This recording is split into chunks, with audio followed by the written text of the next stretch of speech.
नेताजी सुभाष चंद्र बोस एक भारतीय राष्ट्रवादी थे जिनकी भारत के प्रति देशभक्ति ने कई भारतीयों के दिलों में छाप छोड़ी है। उन्हें आजाद हिंद फौज के संस्थापक के रूप में जाना जाता है और उनका प्रसिद्ध नारा है, तुम मुझे खून दो मैं तुम्हें आजादी दूंगा। आज हम उनकी 126वीं जयंती को पराक्रम दिवस के रूप में मना रहे हैं। सुभाष चंद्र बोस जन्म 23 जनवरी 1897 कटक उड़ीसा अब ओडिशा भारत। मृत्यु 18 अगस्त 1945 ताइपे ताइवान। भारत के ब्रिटिश शासन के खिलाफ स्वतंत्रता आंदोलन में प्रमुख भारतीय क्रांतिकारी थे। उन्होंने द्वितीय विश्व युद्ध के दौरान पश्चिमी शक्तियों के खिलाफ विदेश से एक भारतीय राष्ट्रीय सेना का नेतृत्व भी किया। वह मोहनदास के गांधी के समकालीन थे, कभी सहयोगी तो कभी विरोधी। बोस विशेष रूप से स्वतंत्रता के प्रति अपने उग्रवादी दृष्टिकोण और समाजवादी नीतियों को आगे बढ़ाने के लिए जाने जाते थे। प्रारंभिक जीवन और राजनीतिक गतिविधि। एक धनी और प्रमुख बंगाली वकील के बेटे बोस ने रेजिडेंसी कॉलेज कलकत्ता कोलकाता में अध्ययन किया, जहां से उन्हें 1916 में राष्ट्रवादी गतिविधियों के लिए निष्कासित कर दिया गया था और स्कॉटिश चर्च कॉलेज 1919 में स्नातक में अध्ययन किया। उसके बाद उनके माता पिता ने उन्हें भारतीय सिविल सेवा की तैयारी के लिए इंग्लैंड के कैम्ब्रिज विश्वविद्यालय में भेज दिया। 1920 में उन्होंने सिविल सेवा परीक्षा उत्तीर्ण की, लेकिन अप्रैल 1921 में भारत में राष्ट्रवादी उथल पुथल के बारे में सुनने के बाद उन्होंने अपनी उम्मीदवारी से इस्तीफा दे दिया और भारत वापस आ गए। अपने करियर के दौरान विशेष रूप से शुरुआती दौर में उन्हें बड़े भाई शरद चंद्र बोस 1889-1950 कलकत्ता के एक धनी वकील और भारतीय राष्ट्रीय कांग्रेस जिसे कांग्रेस पार्टी के नाम से भी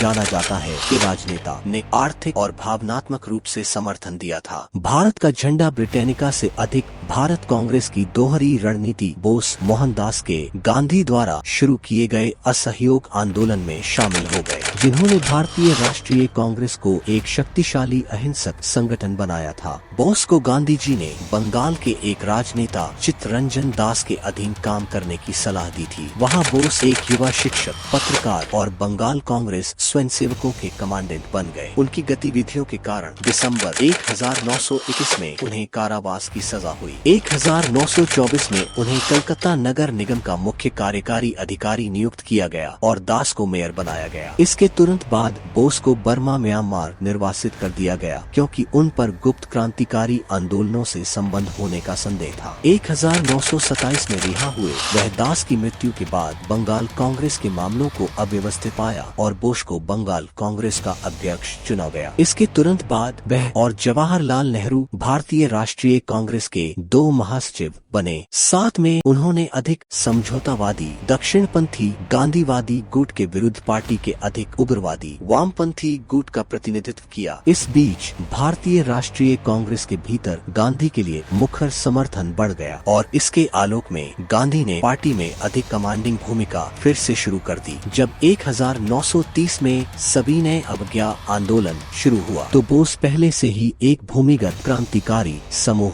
बंगाल वॉलंटियर्स के साथ अपने संबंधों के कारण हिरासत में थे। फिर भी जेल में रहते हुए उन्हें कलकत्ता का मेयर चुना गया। हिंसक कृत्यों में उनकी संदिग्ध भूमिका के लिए कई बार रिहा किया गया और फिर दोबारा गिरफ्तार किया गया। तपेदिक से पीड़ित होने के बाद बोस को अंततः यूरोप जाने की अनुमति दी गई और खराब स्वास्थ्य के कारण रिहा कर दिया गया। लागू निर्वासन में और अभी भी बीमार रहते हुए उन्होंने द इंडियन स्ट्रगल 1920-1934 लिखा और यूरोपीय नेताओं के सामने भारत का पक्ष रखा। वह 1936 में यूरोप से लौटे, फिर से हिरासत में ले लिए गए और 1 साल बाद रिहा कर दिए गए। इस बीच बोस गांधी के अधिक रूढ़िवादी अर्थशास्त्र के साथ साथ स्वतंत्रता के प्रति उनके कम टकराव वाले दृष्टिकोण के भी आलोचक बन गए। 1938 में उन्हें भारतीय राष्ट्रीय कांग्रेस का अध्यक्ष चुना गया और उन्होंने एक राष्ट्रीय योजना समिति का गठन किया, जिसने व्यापक औद्योगिकरण की नीति तैयार की। हालांकि यह गांधीवादी आर्थिक आर्थिक विचार के अनुरूप नहीं था, जो कुटीर उद्योगों और देश के अपने संसाधनों के उपयोग से लाभ उठाने की धारणा से जुड़ा था।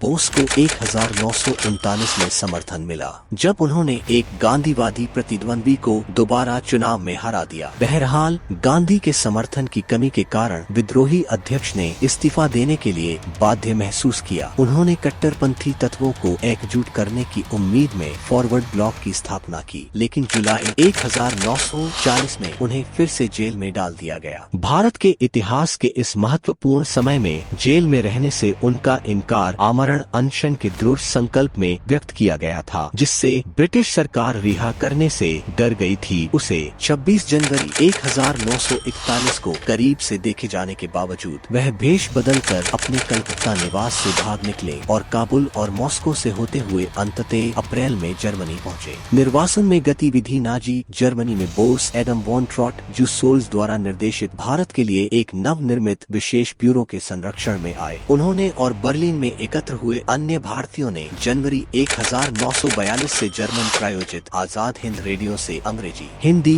बंगाली, तमिल, तेलुगु, गुजराती और पश्तो में नियमित प्रसारण किया। सुभाष चंद्र बोस, भारतीय राष्ट्रीय सेना के नेता, दक्षिण पूर्व एशिया पर जापानी आक्रमण के 1 साल से थोड़ा अधिक समय बाद बोस ने जर्मनी छोड़ दिया। जर्मन और जापानी पनडुब्बियों और विमान से यात्रा की और मई 1943 में टोक्यो पहुंचे। 4 जुलाई को उन्होंने पूर्वी एशिया में भारतीय स्वतंत्रता आंदोलन का नेतृत्व संभाला और जापानी सहायता और प्रभाव से जापानी कब्जे वाले दक्षिण पूर्व एशिया में लगभग 40,000 सैनिकों की एक प्रशिक्षित सेना बनाने के लिए आगे बढ़े। 21 अक्टूबर 1943 को बोस ने एक अस्थायी स्वतंत्र भारतीय सरकार की स्थापना की घोषणा की और उनकी तथाकथित भारतीय राष्ट्रीय सेना आजाद हिंद फौज जापानी सैनिकों के साथ रंगून यांगून तक आगे बढ़ी और वहां से भारत में प्रवेश करते हुए भारतीय धरती पर पहुंची। 18 मार्च 1944 को और कोहिमा और इम्फाल के मैदानी इलाकों में चले गए। एक जिद्दी लड़ाई में जापानी हवाई समर्थन के अभाव में मिश्रित भारतीय और जापानी सेनाएं हार गई और पीछे हटने के लिए मजबूर हो गई। फिर भी भारतीय राष्ट्रीय सेना कुछ समय के लिए